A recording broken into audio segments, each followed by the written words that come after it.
Good morning, सुप्रभात, वंदे मातरम विद्यार्थी मित्रों। मैं आनंद सर एक बार फिर से अपने YouTube channel make account easy with Anand sir में आपका हार्दिक स्वागत करता हूं। दोस्तों, हमने पार्ट 3 रोजनामचा जर्नल स्टार्ट कर लिया है और लास्ट वीडियो में मैंने आपको रोजनामचा का अर्थ यानी रोजनामचा क्या होता है उसका संपूर्ण अर्थ कोशिश किया था कि आपको याद हो जाए। उसके बाद रोजनामचा का नमूना और रोजनामचा के नमूने में लिखने का तरीका कि हम कैसे रोजनामचा लिखते हैं वो मैंने आपको लास्ट वीडियो में समझा दिया था। और साथ ही साथ मैंने आपको बताया था कि नामा में बहुत सारे सिद्धांत, जिस तरह से हम मैथमेटिक्स या साइंस सिद्धांत से सीखते हैं उस तरह से अकाउंट भी एक विज्ञान है, वो भी सिद्धांतों पर ही चलता है और उसके सिद्धांत भी कभी बदलते नहीं।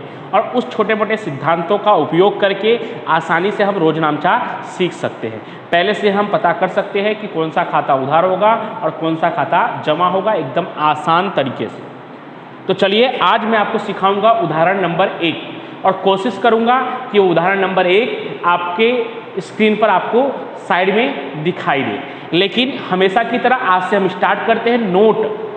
हर दिन आपको नोट बताऊंगा, जो नोट उस सवाल या उस प्रश्न या उदाहरण में आपको बहुत उपयोगी होगा। तो आज का नोट क्या है, तो आप देख सकते हैं आज का नोट है खरीदी हमेशा उधार होता है। और ऐसा नहीं खरीदी आज उधार होता है तो कल संडे के दिन जमा हो जाएगा, छुट्टी होता है इसलिए, ऐसा नहीं। खरीदी हमेशा उधार होता है क्योंकि माल आता है और आए तो उधार। बिक्री हमेशा जमा होता है क्योंकि माल जाए तो जमा।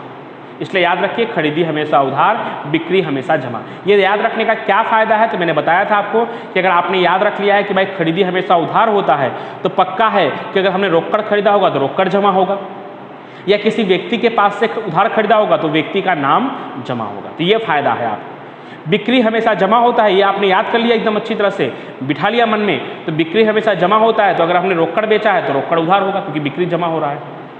अगर किसी व्यक्ति को बेचा होगा उधार तो उस व्यक्ति का नाम उधार होगा। तो ये फायदा है। उसी तरह से आगे और भी लिखा है, खर्च हमेशा उधार होता है और उपज हमेशा जमा होता है। उपज खर्च के नियम में आप सीख चुके हैं। खर्च हमेशा उधार होता है, ये याद रखने से क्या फायदा होगा और हम कैसे पहचानेंगे खर्च है, तो लास्ट में चुकाया, भरा, दिया ऐसा सब लिखा होगा तो खर्च है। और खर्च उधार होता है तो अपने आप समझ जाएंगे कि अगर हमने रोकड़ चुकाया होगा तो रोकड़ जमा और चेक से चुकाया होगा तो बैंक जमा। तो ये एक आसान तरीका, जो भी खर्च होगा वो खर्च उधार और रोकड़ या बैंक जमा। उसी तरह से उपज कैसे पहचानेंगे कि उपज है, मिला लिखा होगा तो उपज है, वो जमा होगा। और जो भी मिला होगा यानी कमीशन मिला तो कमीशन जमा, ब्याज मिला तो ब्याज जमा, और अगर रोकड़ मिला होगा तो रोकड़ उधार, अगर चेक से मिला होगा तो बैंक उधार। तो इस तरह से हम आसानी से कर सकते हैं। इस नोट को अच्छी तरह से याद कीजिए, समझिए।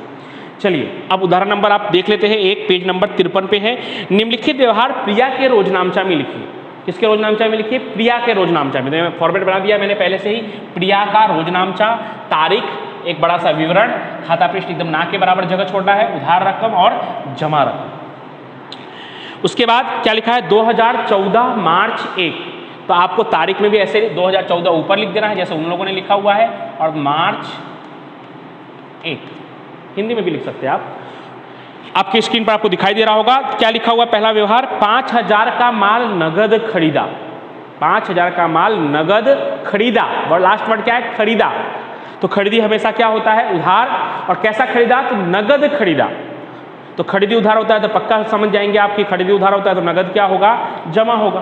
तो रोजनामचा क्या बनेगा? खरीद खाता उधार।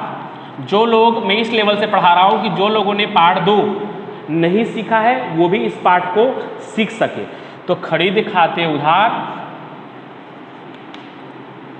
रोकड़ खाते या नगद खाते कुछ भी लिख सकते हैं आप, तो मैं हमेशा रोकड़ ही लिखता हूं। तो रोकड़ खाते का क्या बताया था मैंने आपको? खरीद खाते उधार, उधार के लिए एकदम लास्ट में लिखना है, और जमा वाला लिखते समय थोड़ा सा जगह छोड़कर फिर लिखना है, नियम होता है ऐसा, थोड़ा जगह छोड़कर फिर लिखना है। रोकड़ खाते जमा के लिए क्या वर्ड आता है? का। रोकड़ खाते का कितना रकम है? 5000। उधार में भी 5000 और जमा में भी 5000। कहीं पे कोई डैश करने की कोई इतनी आवश्यकता नहीं है।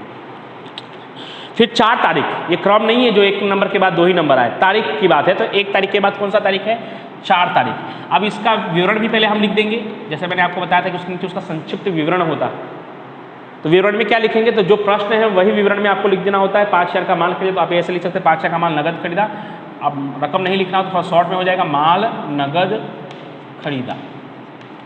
कितने का खरीदा वो तो वहाँ पे दिख ही रहा है, माल नगद खरीदा। जिससे कि क्या है कि जब चेक करने वाला व्यक्ति होता है वो इसको पढ़कर इसको चेक कर सकता है।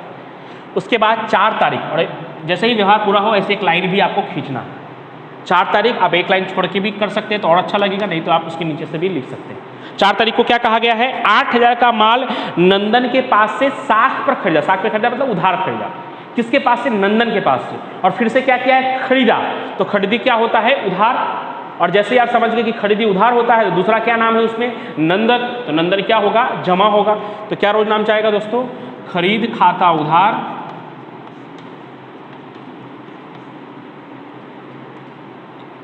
नंदन खाते का। खरीद खाते उधार नंदन खाते का, उसका एक विवरण लिख देंगे। नंदन के पास से माल खरीदा।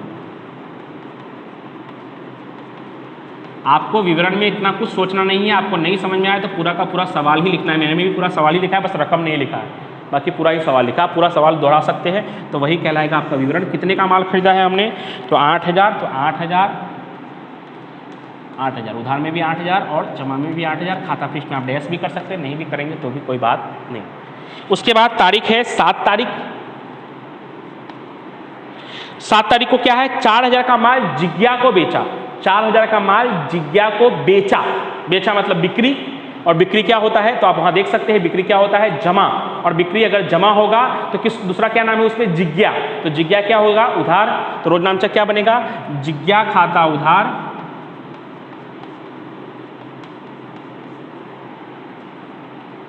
और थोड़ा जगह छोड़कर जमा वाला बिक्री, बिक्री खाते का। कितने का माल था, तो 4,000। उधार में खाता पृष्ठ में डैश, उधार में 4,000 और जमा में भी 4,000। और विवरण में क्या लिखेंगे, जिज्ञा को माल बेचा।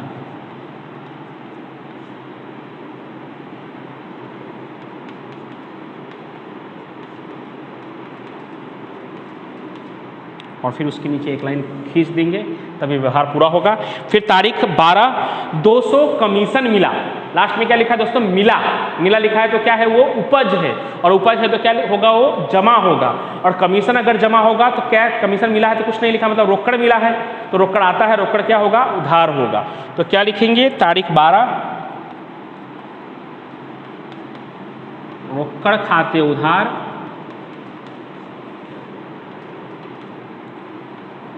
कमीशन खाते का। रोकड़ खाते उधार कमीशन खाते का।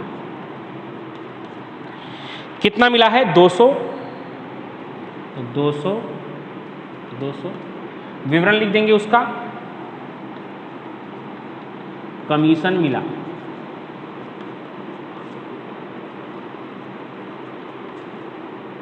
और एक लाइन खींच देंगे, जगह नहीं है थोड़ा, ओके। उसके बाद 15 तारीख, अब वहाँ पे जगह नहीं है इसलिए मैं यहाँ लिखूंगा, तो अब सवाल पहले देख लीजिए। 15 तारीख 150 मजदूरी खर्च के चुकाए। अब जगह नहीं है मेरे पास, तो फिर से यहाँ पे कॉलम बना रहा हूँ, तारीख, विवरण, खाता पृष्ठ, उधार और जमा।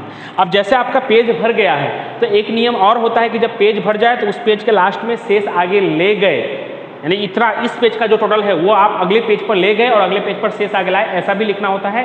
खैर ये कंपलसरी नहीं है, नहीं भी लिखेंगे तो भी कोई दिक्कत नहीं है। जब प्रश्न पूरा हो जाए तब आप उसका क्या करेंगे, कुल योग कर लेंगे, और ऐसे भी आपका तो एक पेज में पूरा हो ही जाएगा।